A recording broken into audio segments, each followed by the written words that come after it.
जब जब भारत माता के माथे पर किसी पराई सत्ता की बेड़ियां जकड़ी गई, तब तब इस देश की मिट्टी ने ऐसे पुत्रों को जन्म दिया जो खुद को भूल गए लेकिन राष्ट्र को जगा गए। ऐसे अनेकों वीरों ने अपने लहू से स्वतंत्रता की नींव रखी, लेकिन एक नाम, एक स्वर, एक क्रांति ऐसी थी जो ललकार बनकर के उभरी, तुम मुझे खून दो, मैं तुम्हें आज़ादी दूंगा।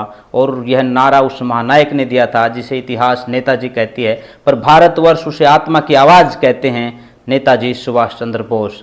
कोई साधारण व्यक्ति तो नहीं थे, वह एक ज्वाला थी जो अंधकार के बीच भी सूरज बनकर के चमकी। यह वह संकल्प था जिसने असीम शक्ति से साम्राज्यवाद की नींव हिला दी। यह वह स्वप्न दृष्टा था जो गांधी से मतभेद रखते हुए भी राष्ट्र प्रेम में उनसे कहीं पीछे नहीं रहे। यह वह नेताजी जिसने स्वतंत्रता को एक प्रार्थना नहीं बल्कि एक अधिकार कहा और फिर उस अधिकार को छीन लेने की हिम्मत दिखाई। 23 जनवरी 1897 को जब कटक कि भूमि पर यह बालक जन्मा, तब किसी को यह आभास न था कि आने वाले समय में यह बालक भारतवर्ष की चेतना बनेगा। उसने जब पहली बार स्कूल की किताबें खोली, तब उसके पन्नों में ज्ञान के साथ साथ विद्रोह भी लिखा। वेद, उपनिषद, गीता उसके जीवन का साथी बन गए।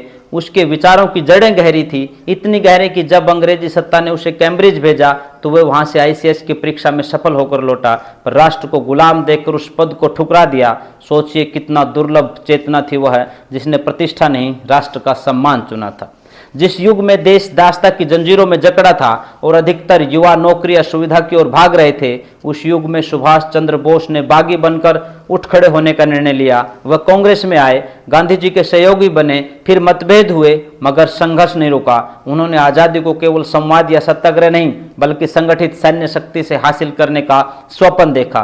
कौन भूल सकता है वह क्षण जब 1939 में कांग्रेस अध्यक्ष रहते हुए नेताजी ने गांधी जी की इच्छा के विरुद्ध चुनाव लड़ा और जीता भी, मगर सत्ता का मोह नहीं था, सत्य की पीड़ा थी। उन्होंने त्याग पत्र दिया क्योंकि वे समझौते नहीं चाहते थे, वे पूर्ण स्वतंत्रता चाहते थे। और फिर वो निकल पड़े एक अद्भुत यात्रा पर जो इतिहास के पन्नों में महान पलायन के नाम से जानी जाती है। भेष बदलकर, पहरेदारों से बचकर वे अफगानिस्तान से होते हुए जर्मनी पहुंचे। यह कोई कथा नहीं है, एक राष्ट्र प्रेम की चरम परिणति थी। यूरोप में रहते हुए जब उन्होंने हिटलर से मुलाकात की, भारत की स्वतंत्रता की मांग रखी, उनका उद्देश्य एक था, भारत को आज़ाद करवाना, चाहे जैसे भी हो। फिर एक दिन आया जब जापान में जाकर उन्होंने आज़ाद हिंद फौज का गठन किया। कितना अद्भुत बात है, एक पराजित राष्ट्र के नागरिक जो वर्षों से गुलामी में जी रहे थे, उन्हें नेताजी ने केवल हथियार नहीं थमाए, उन्हें स्वाभिमान भी थमाया। उन्होंने झांसी की रानी की छवि को रानी लक्ष्मीबाई रेजिमेंट में बदला। उन्होंने वृद्धों को, युवाओं को, महिलाओं को, सबको एक लक्ष्य दिया, दिल्ली चलो। उनकी सेना ने अंग्रेजी हुकूमत की चूलें हिला दी। पूर्वोत्तर भारत में उन्होंने तिरंगा फहराया, अंडमान निकोबार को स्वराज द्वीप कहा। नेताजी का यह साहस उस दौर में था जब ब्रिटेन की सेना अपराज्य मानी जाती थी, पर नेताजी ने इतिहास को उलटने का प्रयास किया। उनका विश्वास था स्वतंत्रता मांगने से नहीं मिलती, उसे अर्जित करना पड़ता है और अगर जरूरत पड़े तो उसे छीनना भी पड़ता है। नेताजी का जीवन केवल रणभूमि तक सीमित नहीं था, वह चिंतन के क्रांति भी थे। वे चाहते थे कि आज़ादी के बाद भारत एक वैज्ञानिक, आर्थिक और सामाजिक रूप से शक्तिशाली राष्ट्र बने जिसमें वर्ग, जाति, भाषा का कोई भेदभाव न हो। उनका सपना था एक समतामूलक भारत जहां अंतिम व्यक्ति भी गर्व से कह सके, मैं भारतीय हूं। जब नेताजी का विमान ताइवान में दुर्घटनाग्रस्त हुआ, तब भी लोग विश्वास नहीं कर सके कि वह चले गए, क्योंकि नेताजी कोई व्यक्ति नहीं थे, वह एक विचार बन चुके थे। ऐसी गूंज जो दशकों बाद भी सुनाई देती है, एक ऐसी ज्वाला जो आज भी युवाओं को सीने में जलती है, वह एक ऐसा नाम बन गए जो सत्ता से नहीं बल्कि संघर्ष से अमर हुआ है। क्या हमने कभी सोचा उस व्यक्ति ने क्या खोया? उसने अपना परिवार छोड़ा, अपना आराम छोड़ा, सत्ता छोड़ी, सम्मान छोड़ा और अंततः जीवन भी छोड़ दिया, पर उसने जो पाया वह है अनंत श्रद्धा, अमरता और देश की मिट्टी की वो खुशबू जो उसके बलिदान से सिंचित।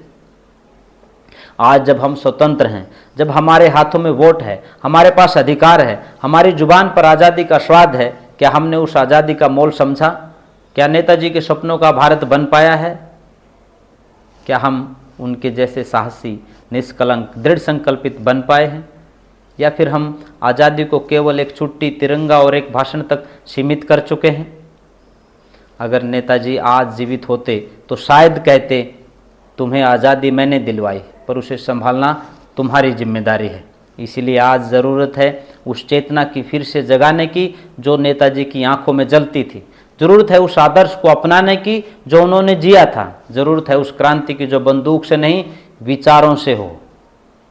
यदि आज का युवा पूछे मैं क्या करूं, तो नेताजी उत्तर देंगे, अपने भीतर का भय मारो, अन्याय के खिलाफ बोलो और सच्चाई के लिए खड़े हो जाओ।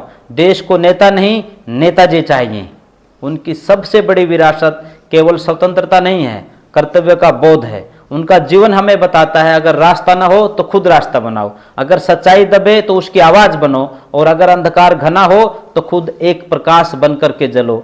यह भाषण कोई श्रद्धांजलि नहीं है, यह एक जागरण है, यह एक आह्वान है कि हम फिर से उठ खड़े हों उसी आत्मा, उसी शक्ति, उसी विचार के साथ जो नेताजी सुभाष चंद्र बोस थे।